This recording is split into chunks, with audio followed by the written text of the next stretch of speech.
એટલે બહુ ટાઈમથી અમે જે કન્સ્ટ્રક્શન કરીએ, રિયલ એસ્ટેટનું આપણે બાંધકામ કરીએ તો એમાં ક્યાંક ને ક્યાંક જમીનોમાં ડિઝાઇન પર્પઝ માટે આપણે ક્યાંક ને ક્યાંક ઝાડ તોડતા હોય.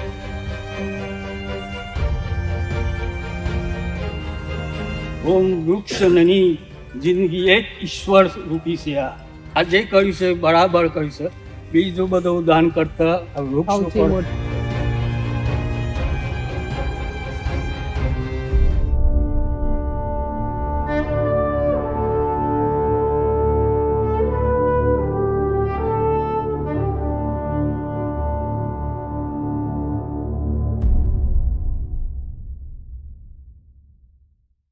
રાજસ્થાન અને બિશ્નોઈ સમુદાય ખૂબ વૃક્ષ પ્રેમી, પ્રકૃતિ પ્રેમી અને એના પ્રેમની તો મિસાલો અપાય એવી.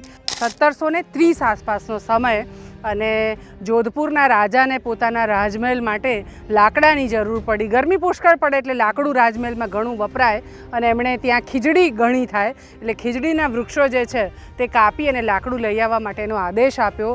માણસો લાકડા કાપવા માટે આવ્યા ગામોમાં અને એક ગામ હતું ખીજડી કે એવું જ કોઈ નામ એ ગામનું પણ, અને ત્યાંના અમૃતાદેવી બિશ્નોઈ કમ્યુનિટીમાંથી એ જઈને ઝાડને બાજી પડે છે, એને એમની દીકરીઓ, અને કહે છે કે અમારા જીવતા જીવત તો અમે ઝાડ નહીં કાપવા દઈએ.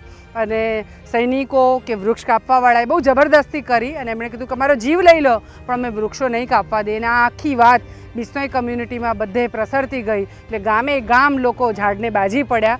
ચીપકો આંદોલન જે છે ને એનાથી પ્રેરાયેલું આંદોલન છે અને 363 જેટલા વ્યક્તિઓ મરાયા, આમાં શહીદ થયા અને વૃક્ષ સાથે જ એને કાપી દેવામાં આવ્યા. આ વાત રાજાને ખબર પડે છે અને રાજા પછી ખીજડીના વૃક્ષ કાપવા પર પ્રતિબંધ મૂકે છે. એટલે આજે પણ તમે બાડમેર, જોધપુર તરફના રસ્તે જાઓ તો તમને ખીજડીના વૃક્ષો, કોઈ જ બીજા વૃક્ષ ન દેખાય પણ ખીજડીનું વૃક્ષ આબાદ ઊભેલું દેખાય અને એક પણ બિશ્નોઈ કમ્યુનિટીનો માણસ એને કાપવા ન દે. આ પ્રેમ છે વૃક્ષ માટેનો. અને આ પ્રેમની વાત એટલા માટે કરી રહી છું કે આપણે બધાએ પણ એની સમકક્ષ એવો પ્રેમ આપણે ડેવલપ કરી શકીએ આપણા પ્રકૃતિ માટે કરવાની આજના સમયે ખાસી જરૂર છે. અમે તો ખેર ખૂબ મોટા પ્રમાણમાં વૃક્ષો વાવી અને ઉછેરવાનું કરીએ.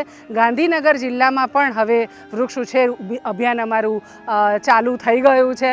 ખાનપુર ગામમાં અમે 1-1.5 વર્ષ પહેલાં પ્લાન્ટેશન કરેલું, એ વૃક્ષો તો ખૂબ સરસ ઉછરી ગયા છે. આજે ધારીસણા કરીને ગામ છે ત્યાં પ્લાન્ટેશન અમે કર્યું છે. લગભગ 2800 જેટલા વૃક્ષો દીવથી ધવલભાઈ નગરશેઠ કહેવાય અને ખૂબ સંપન્ન પરિવાર, એમણે મદદ કરવાનું સ્વીકાર્યું. એમની મદદથી 2800 જેટલા વૃક્ષો આજે અહીંયા વવાયા છે. વૃક્ષની શોભાયાત્રા, પૂજન અને બાળકો પણ આ કાર્યમાં ખૂબ સરસ રીતે જોડાયા. ધવલભાઈએ પણ બહુ સરસ બધી વાતો કરી. તમે પણ સાંભળો ને તમારા ગામમાં પણ આવા ગ્રામવનો ઊભા કરવાનું કરો.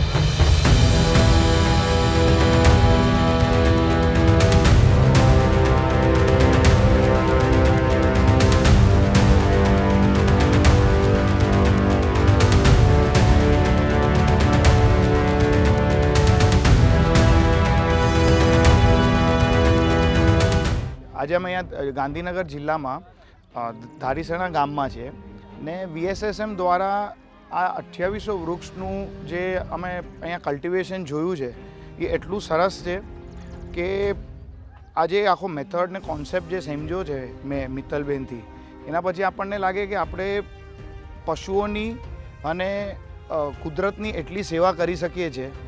એટલે બહુ ટાઈમથી અમે જે કન્સ્ટ્રક્શન કરીએ, રિયલ એસ્ટેટનું આપણે બાંધકામ કરીએ તો એમાં ક્યાંક ને ક્યાંક જમીનોમાં ડિઝાઇન પર્પઝ માટે આપણે ક્યાંક ને ક્યાંક ઝાડ તોડતા હોય કે નાના મોટા વૃક્ષોને આપણે નુકસાન દેતા હોય.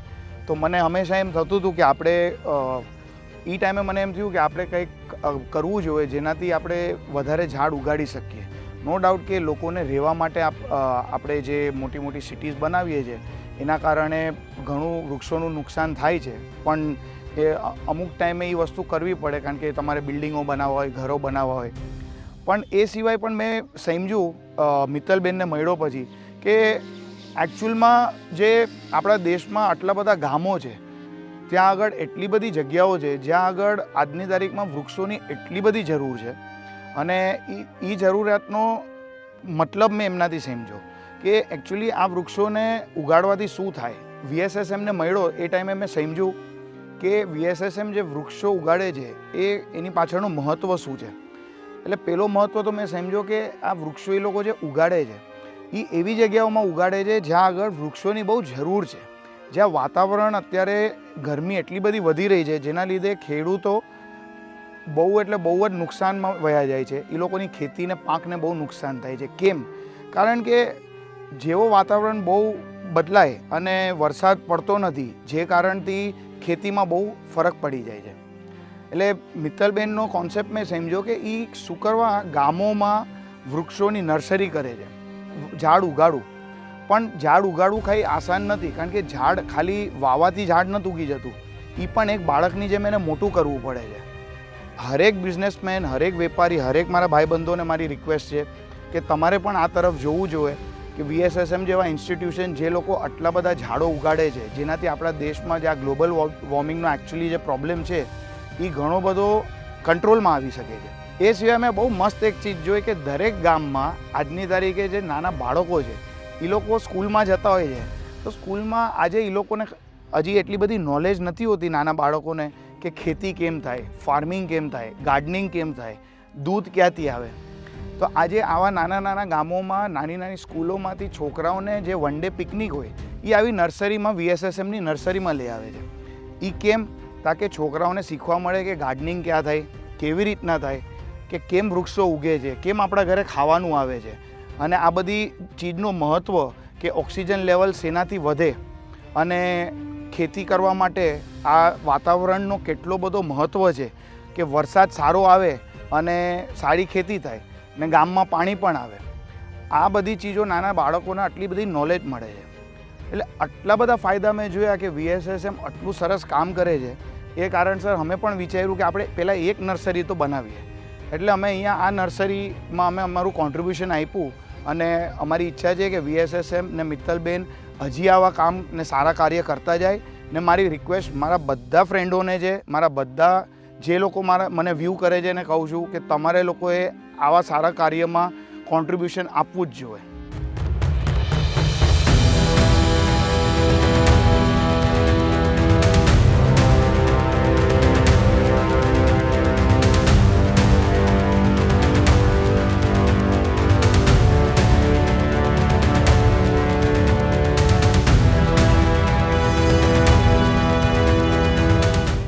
વૃક્ષ સ્વયં આત્વે સહ છાયા ચ ફલમ દદાતિ.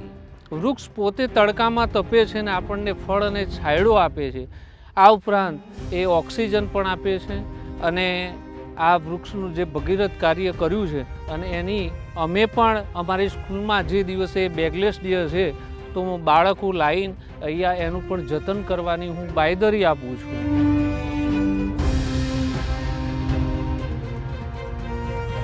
અહીંયા જે વૃક્ષ વાવેલા છે એનું અમે એ બધા જતન કરીશું.